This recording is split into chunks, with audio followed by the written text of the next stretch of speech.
people disillusioned with religion say there is no such thing as a religious morality.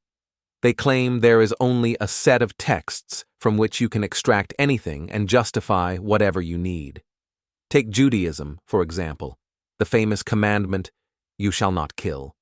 Does Judaism say you cannot kill? No. It simply specifies whom to kill, when, and how. For instance, the descendants of Amalek, including infants, or a Jew who does not keep the Sabbath, or a woman who betrayed her husband. Jewish values and the norms of Judaism are used to justify virtually every position, from Jewish nationalists who destroy Arab villages in the West Bank to organizations calling for a single state of Jews and Arabs. It is striking that some Orthodox Jews do not recognize the state of Israel at all. The same situation exists with Christianity and Islam. Defenders of religion say, "We have a dogma revealed from above." So why are these dogmas so strangely contradictory? If this is divine doctrine, what makes religious morality preferable to others? How can people interpret it so heterogeneously, edit it, or add to it? Shouldn't it be perfect from the start? The answer is that revelation is possible only within the moral and conceptual horizon of a society. If it radically exceeded that horizon, people could not recognize it, interpret it, or accept it. It simply would not be heard. Revelation, religious morality, cannot be absolute truth in the abstract. It must be a translation of truth into the language of its time. Revelation cannot be given to a society as if it were a university course handed to an infant. It must be proportionate to the moral and spiritual development of its listeners, otherwise it remains meaningless noise. Divine revelation remains true, but the form in which it is conveyed inevitably takes into account the moral and cultural level of its recipients. Therefore, God speaks not outside of history, but within it, expanding human moral consciousness step by step. A perfectly natural move, then, was to show humanity a perfect human being, rather than hand down yet another manuscript of prescriptions. Jesus Christ, the perfect man, lived among the people of his time, accessible and understandable. He demonstrated absolutely ideal religious morality in both word and deed. All the witnesses who recorded and reflected on Jesus' person constituted the real social horizon within which a moral improvement took place.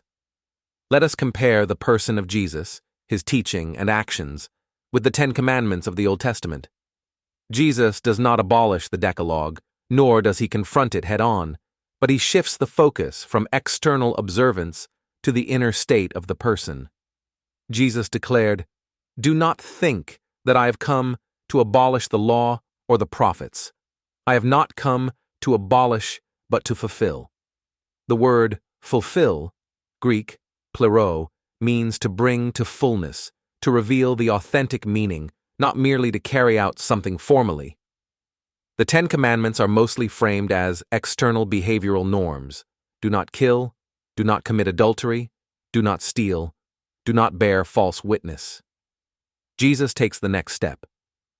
You have heard that it was said to those of old, but I say to you.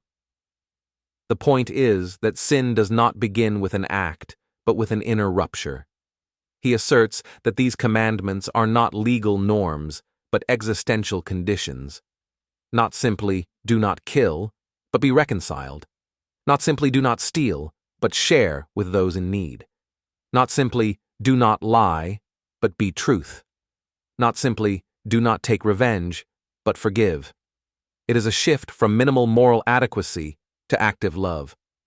The new criterion is not the law, but the person. The center is no longer the commandment, but Jesus himself, who said, "I am the way, the truth, and the life."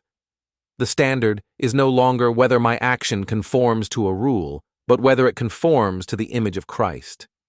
The 10 Commandments became the minimal moral framework of society, while Jesus' teaching is the path of inner transformation. Jesus' teaching does not stand beside the 10 Commandments. It does not negate them. It stands above them, meaning over letter, life over rule, personality over norm. One question remains. Why did Jesus so radically revise the fourth commandment about the Sabbath? Jesus healed on the Sabbath, allowed his disciples to pluck grain, and ignored Pharisaic hair-splitting about what counts as work. This was not an accident, but a consistent position. In Jesus' teaching, the Sabbath ceased to be an absolute value. It became an instrument, not an end in itself. Jesus did not abolish the commandment, "Do not kill," but he deepened it. He did roughly the same with the other commandments, but he made the Sabbath relative because it was not the core of morality. This revision means that not all commandments have equal status. The moral is above the ritual. Love is still higher than the discipline of the seventh day, even though keeping that day in rest is good. The Sabbath was a marker of us versus them. It easily became a loyalty test for the system and simply encouraged religious discipline. Jesus clearly affirmed that the issue was not merely discipline. There are values higher than discipline. Jesus explicitly reduces the law to two principles. You shall love the Lord your God, and you shall love your neighbor as yourself. On these two commandments hang all the law and the prophets. Why did this thesis provoke conflict?